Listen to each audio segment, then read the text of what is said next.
आज हम संस्कृतम पाठ्यक्रम कक्षा 10वीं के वार्षिक मूल्यांकनम अभाग के मुख्य प्रश्नों के बारे में पढ़ेंगे। एक संधि कार्य में हम व्यंजन संधि में वर्गीय प्रथम वर्ण से तृतीय वर्ण परिवर्तनम को पहले पढ़ेंगे, उसके बाद प्रथम वर्ण से पंचम वर्ण परिवर्तनम पढ़ेंगे और विसर्ग संधि में हम विसर्ग से उत्तम विसर्ग से स्थाने स इसको पढ़ेंगे। सर्वप्रथम वर्गीय प्रथम वर्ण से तृतीय वर्ण परिवर्तनम पढ़ते हैं व्यंजन संधि में। इसका सूत्र है जश्त्व और पूरा सूत्र है झलाम जशो अंते, यानी पद के अंत में स्थित झल के स्थान पर जश हो जाता है। झलों में वर्ग का प्रथम द्वितीय तृतीय तथा चतुर्थ वर्ण तथा श स तथा ह कुल 24 वर्ण आते हैं। इस तरह झल के स्थान पर जश ज होता है। वर्ग के प्रथम द्वितीय तृतीय अथवा चतुर्थ वर्ण के स्थान पर उसी वर्ग का तृतीय वर्ण हो जाता है। श स ह में से श के स्थान पर ड आता है। अन्य का उदाहरण प्रायः नहीं मिलता है। उदाहरण वाक प्लस ईश हलंत क प्लस स्वर, तो हलंत क का तृतीय वर्ण यानी क वर्ग के तृतीय वर्ण ग में परिवर्तन प्लस स्वर बराबर होकर के बनेगा वागीश। जगत प्लस ईश तो हलंत त प्लस स्वर तृतीय वर्ण द और स्वर तो बनेगा जगदीश। सुप प्लस अंत हलंत प प्लस स्वर है तो तृतीय वर्ण ब में बदल जाएगा और स्वर जुड़ जाएगा और बनेगा सुबंत। अश प्लस अंत हलंत च प्लस स्वर है तो बराबर तृतीय वर्ण ज में बदल जाएगा और स्वर मिल जाएगा बनेगा अजंत। दिक प्लस अंबर दिक का हलंत क के बाद स्वर है तो क वर्ग के तृतीय वर्ण हलंत क में बदलेगा स्वर मिलेगा बनेगा दिगंबर। दिक प्लस गज हलंत क में बदलेगा बनेगा दिग्गज। सत प्लस धर्म हलंत ध मिल करके बनेगा सद्ध, फिर ध बनेगा सधर्म। अप प्लस जम अप का हलंत ब में बदलेगा और बनेगा अबजम। चित प्लस रूपम यहाँ पर चित का हलंत हलंत द में बदलेगा बनेगा चिद्रूपम। संधि का दूसरा है प्रथम वर्ण से पंचम वर्ण परिवर्तनम। इसका चर्त्व जिसका सूत्र है खरिच। यदि वर्गों यानी क वर्ग च वर्ग ट वर्ग तथा त वर्ग व प वर्ग के द्वितीय तृतीय या चतुर्थ वर्ण के बाद प्रथम वर्ग का प्रथम या द्वितीय वर्ण या स आए तो पहले आने वाला वर्ण अपने ही वर्ग का प्रथम वर्ण हो जाता है। उदाहरण सत प्लस कार बराबर हलंत त में बदल जाएगा और बनेगा क आने की वजह से और बनेगा सत्कार। लव प्लस सते तो लव का हलंत भ स आने की वजह से हलंत प में बदलेगा और बनेगा लपसते। दिक प्लस पाल प की वजह से दिक जो है ग जो है वह हलंत क में बदलेगा और बनेगा दिक पाल। और फिर है इसका दूसरा भेद पर सवर्ण। इसका सूत्र है अनुस्वार से यही पर सवर्ण, यानी अनुस्वार के बाद कोई भी वर्गीय व्यंजन आए तो अनुस्वार के स्थान पर आगे वाले वर्ण के वर्ग का पंचम वर्ण हो जाता है। यह नियम पदांत में कभी लगता है। उदाहरण पदांत में संस्कृतम पठति तो संस्कृतम का अनुस्वार जो है वह हलंत म में बदलेगा और बनेगा संस्कृतम पठति। अम प्लस कित यहाँ पर अनुस्वार जो है आधा अंग में बदलेगा और बनेगा अंकितः। सम प्लस कल्प यहाँ पर सम का अनुस्वार जो है वह हलंत अंग में बदलेगा और बनेगा संकल्पः। कुम प्लस स्थित यहाँ पर आधा अण में बदलेगा और बनेगा कुंठित। अंग प्लस चित यहाँ पर आधा इय में बदलेगा और बनेगा अंचितः। विसर्ग संधि में हम विसर्ग के पश्चात स्वर या व्यंजन वर्ण के आने पर विसर्ग के स्थान पर होने वाले परिवर्तन को विसर्ग संधि कहते हैं। इसमें हम पहला सत्व संधि पढ़ेंगे जिसका सूत्र है विसर्जनीयस्य सह। यदि विसर्ग के बाद खर प्रत्याहार के वर्ण अर्थात प्रत्येक वर्ग के प्रथम द्वितीय वर्ण तथा स हो तो विसर्ग का हलंत स हो जाता है, परंतु यदि विसर्ग के बाद श हो तो विसर्ग के स्थान पर शलजम श आएगा और यदि ट या ठ हो तो विसर्ग के स्थान पर षटकोण स हो जाता है। उदाहरण नमः प्लस ते बराबर विसर्ग के बाद त है तो विसर्ग आधा समय बदलेगा दंते समय और बनेगा नमस्ते। बालकः प्लस तरति यहाँ भी विसर्ग दंते समय बदलेगा और बनेगा बालकस तरति। इतः प्लस ततः यहाँ भी दंते स होकर के बनेगा इतस ततः। निह प्लस चलः यहाँ पर निह का जो विसर्ग के बाद है च वर्ग आया है तो यहाँ पर विसर्ग का शलजम समय परिवर्तन होगा हलंत शलजम समय और बनेगा निश्चलः। और शिरः प्लस छेद यहाँ भी विसर्ग का आधा शलजम समय परिवर्तन होगा और बनेगा शिरश्छेद। और धनु प्लस टंकार यहाँ पर ट आया है विसर्ग के बाद इसलिए विसर्ग का हलंत षटकोण सा होकर के बनेगा धनुष टंकार। फिर दूसरा है विषत्व संधि। यदि विसर्ग के पूर्व ई या उ हो तो तथा बाद में हलंत क या ख या प या फ में से कोई वर्ण हो तो विसर्ग के स्थान पर हलंत षटकोण स हो जाता है।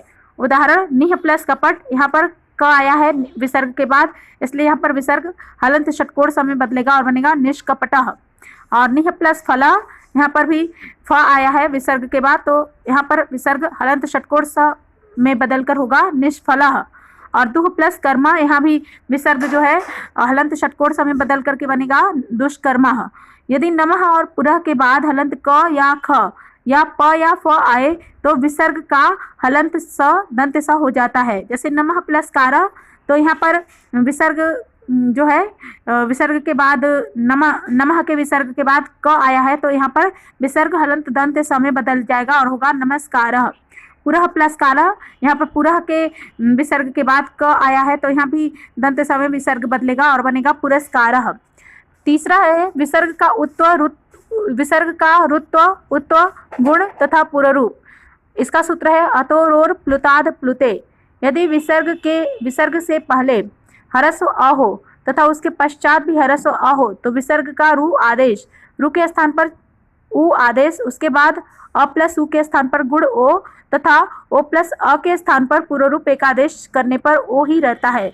ओ के बाद अ की स्थिति अवग्रह चिन्ह यानी एस के द्वारा दिखाई जाती है, एस जैसे चिन्ह के द्वारा दिखाई जाती है। उदाहरण बालः प्लस अयम, यहाँ पर विसर्ग ओ में बदलेगा और अयम का अ अवग्रह में, तो बनेगा विसर्ग को उ आदेश, बाल प्लस अ प्लस विसर्ग प्लस अयम बराबर बाल प्लस अ प्लस उ प्लस अयम, अ प्लस उ को ओ आदेश, और बाल प्लस अ प्लस उ प्लस अयम बराबर बाल प्लस ओ प्लस अयम, ओ प्लस उ को ओ आदेश और बालो प्लस अयम, यहाँ बनेगा बालो अयम।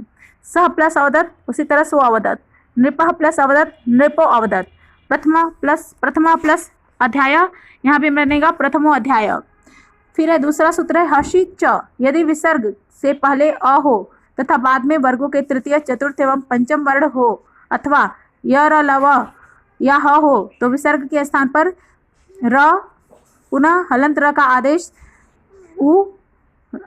का उ तदनंतर अ प्लस उ को गुण होकर ओ हो जाता है। उदाहरण तपः प्लस वनम, तो यहाँ पर तप प्लस अ प्लस विसर्ग प्लस वनम, फिर होगा तप प्लस अ प्लस हलंत र प्लस वनम, तप प्लस अ प्लस हलंत र को उ में बदल देंगे प्लस वनम, हलंत र के स्थान पर उ हो गया। फिर है तप प्लस ओ प्लस अ प्लस उ हो जाएगा, ओ प्लस वनम, अ प्लस उ हो गया, उ बराबर ओ हो गया इसमें, फिर होगा तपोवनम। इसी तरह मनः प्लस रथ, इसका भी होगा मनोरथ। बालः प्लस गच्छति, इसका होगा बालो गच्छति। अलग अलग करेंगे, बालो अलग गच्छति अलग। और फिर है चौथी है संधि इसकी रुत्व, यानी विसर्ग का र में परिवर्तन, हलंत र में परिवर्तन। यदि विसर्ग से पहले अ या आ को छोड़कर कोई अन्य स्वर हो तथा बाद में कोई स्वर या घोष व्यंजन हो तो विसर्ग के स्थान पर हलंत र हो जाता है। उदाहरण मुनिह प्लस अयम, यहाँ मुनिह का जो विसर्ग है उसको हलंत र हो जाएगा। जैसे मुन न हलंत है, प्लस ई प्लस विसर्ग प्लस अयम, तो मुन प्लस ई प्लस हलंत र प्लस अयम बनेगा क्या, मुनिरयम। मुन का न पर छोटी की मात्रा आ जाएगी मुनि, और फिर हलंत र में अयम का अ मिलेगा, र पूरा होगा, बनेगा मुनिरयम। इसी तरह हरिह प्लस आगच्छति, हरिह का विसर्ग हलंत र में बदलेगा और हलंत र पर आगच्छति का आ का मात्रा आ जाएगा और बनेगा हरिरा गच्छति। गुरु प्लस जयति, यहाँ पर गुरु का विसर्ग जो है हलंत र में बदलेगा और यह बनेगा गुरुर जयति। बच्चों अब हम समास के बारे में पढ़ेंगे, क्योंकि दूसरा प्रश्न जो रहेगा वह समासः रहेगा। वाक्येषु समस्त पदानाम विग्रह, विग्रह पदानाम च समासः, ये भी 4 अंक का रहेगा। इसमें पहला है तत्पुरुषा में विभक्ति समासः। तो तत्पुरुषा में विभक्ति समासः को पहले हम पढ़ लेते हैं। इस समास में प्रायेण उत्तर पद की प्रधानता होती है। इसके दोनों पदों में अलग अलग विभक्तियां होती हैं, कहीं कहीं पर दोनों पदों में समान विभक्ति भी होती है। ऐसी स्थिति में पूर्व पद की विभक्ति का लोप करके समस्त पद बनाया जाता है। इसमें द्वितीया से सप्तमी तक की विभक्ति का लोप करके समस्त पद बनाया जाता है। उदाहरण शरणम आगतः होगा शरणागतः, शरणम प्राप्तः होगा शरण प्राप्तः। और ये द्वितीय तत्पुरुष का उदाहरण है सुखम प्राप्त सुख प्राप्तः, यह भी द्वितीय तत्पुरुष है। फिर है पित्रा युक्त पितृयुक्तः, सर्पेण दष्ट सर्प दष्टः, सरेण विद्ध शर विद्ध, अग्निना दग्ध अग्निदग्ध, धनेन हीन धनहीन, विद्याहीन विद्याहीन, यह तृतीया तत्पुरुष का उदाहरण है। फिर है भूताय बलि, इसका होगा भूत बलिय। दानाय पात्रम, दान पात्रम। युपाय दारु, युप दारु। स्नानाय इदम, स्नानाय अर्थम, स्नाना अर्थम। यह समास है चतुर्थी तत्पुरुष का उदाहरण। तस्मै इदम तदर्थम, तस्मै इदम तदर्थम, यह भी चतुर्थी तत्पुरुष है। और फिर है चौरात भयम, चौर भयम। रोगात मुक्त, रोग मुक्त। अश्वात पतित, अश्व पतित। स्वर्गात पतित, स्वर्ग पतित। सिंहात भीत, सिंह भीत, यह पंचमी तत्पुरुष समास का उदाहरण है। फिर है राज्ञः पुरुष, राजपुरुष। देवानां पतिः, देवपतिः। नराणां पतिः, नरपतिः। देवस्य पूजा, देव पूजा। और सुखस्य भोग, सुख भोग, यह षष्ठी तत्पुरुष का उदाहरण है। और फिर है युद्धे निपुण, युद्ध निपुण। कार्ये कुशल, कार्य कुशल। शास्त्रे प्रवीण, शास्त्र प्रवीण। जले मग्न, जल मग्न। सभायाम पंडित, सभा पंडित, यह सप्तमी तत्पुरुष का उदाहरण है। न धार्मिक, अधार्मिक। न सुखम, असुखम। न आधिय, अनाधिय। न सत्यम, असत्यम, यह नए तत्पुरुष का उदाहरण है। तत्पुरुष समास के दो और भी भेद हैं। एक समानाधिकरण तत्पुरुष अर्थात कर्मधारय समास, और दो द्विगु समास। एक कर्मधारय समास, इसके दोनों पदों में विभक्ति समान होती है। इसके 3 स्वरूप होते हैं। क कभी कभी विग्रह पदों में पूर्व पद विशेषण होता है तथा उत्तर पद विशेष्य होता है। ख कभी कभी पूर्व पद उपमान होता है और उत्तर पद उपमेय होता है। ग कभी कभी दोनों पद विशेषण होते हैं। उदाहरण नीलम उत्पलम, नीलोत्पलम। विशालः वृक्ष, विशाल वृक्ष। मधुरम फलम, मधुर फलम। ज्येष्ठ पुत्र, ज्येष्ठ पुत्र। कुत्सितः राजा, कुराजा। सुंदरः पुरुषः, सुपुरुषः। और महान च असौ राजा, महाराज। यह कर्मधारय समास है और यह विशेषण विशेष्य कर्मधारय समास है। फिर है घन इव श्याम, घन श्याम। कमलम इव मुखम, कमल मुखम। चंद्र इव मुखम, चंद्र मुखम। नरः सिंह इव, नरसिंह, यह कर्मधारय समास जो है यह उपमान उपमेय कर्मधारय समास है। फिर है शीतम च उष्णम, शीतोष्णम। रक्तश्च पीत, रक्त पीत। आदौ सुप्त, पश्चादुत्थित, सुप्तोत्थित, यह कर्मधारय समास का उभय पद विशेषण कर्मधारय समास है।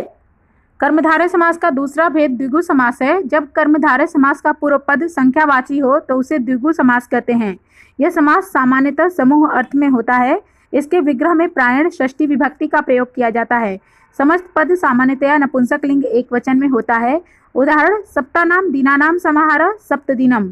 पंचानाम पात्राणां समाहार, पंचपात्रम। त्रयाणां भुवनानां समाहार, त्रिभुवनम। पंचानां रात्रिणां समाहार, पंचरात्रम। चतुर्णां युगानां समाहार, चतुर्युगम। कभी कभी द्विगु इकारांत स्त्रीलिंगी भी हो जाता है। उदाहरण त्रयाणां लोकानां समाहार, त्रिलोकी। पंचानां वटानां समाहार, पंचवटी। सप्तानां शतानां समाहार, सप्तशतीः। और अष्टानां अध्यायानां समाहार, अष्टाध्यायी। दूसरा समास जो पूछा जाएगा वह अव्ययी भाव समास है। इस समास में पहला पद अव्यय होने के साथ ही साथ प्रधान भी होता है। समास होने पर समस्त पद अव्यय बन जाता है तथा नपुंसक लिंग में प्रयुक्त होता है। यथा शक्ति, इसका समास विग्रह होगा शक्तिम अनतिक्रम्य। निर्विघ्नम, विघ्नानाम अभाव। उपगंगम, गंगायाः समीपम। अनुरूपम, रूपस्य योग्यम।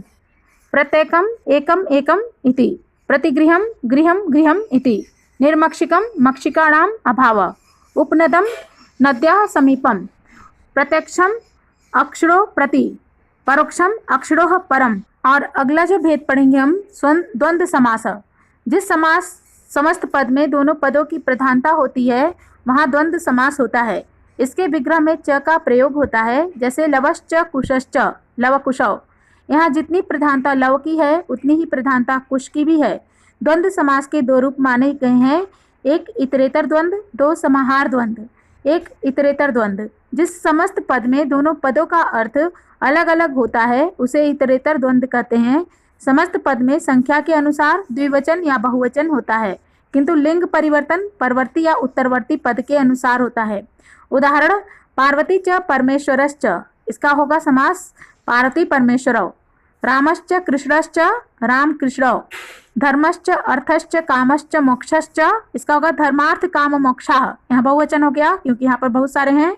जब 2 रहते हैं तो द्विवचन होता है। सीता च रामश्च, यहाँ सीता रामो द्विवचन। पुत्रश्च कन्याश्च, यहाँ पुत्र कन्ये। राधा च कृष्णश्च, राधा कृष्णौ। धनंच जनश्च यौवनंच। धन जन यौवनानि भेद है समाहार द्वंद्व, जहाँ अनेक वस्तुओं का संग्रह दिखाया जाता है अर्थात समूह की प्रधानता रहती है, वहाँ समाहार द्वंद्व समास होता है।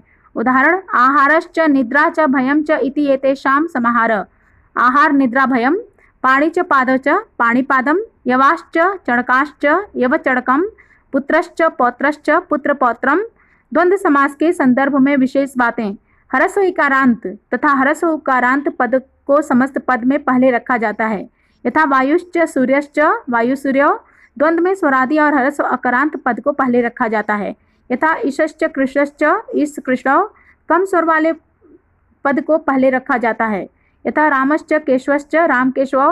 ह्रस्व स्वर वाले पद को पहले रखते हैं, यथा कुशश्च काशश्च कुश कासम। श्रेष्ठ या पूज्य पदों का प्रयोग पहले होता है, यथा माता च पिता च माता पितरौ। पिता की अपेक्षा माता अधिक पूजनीय है।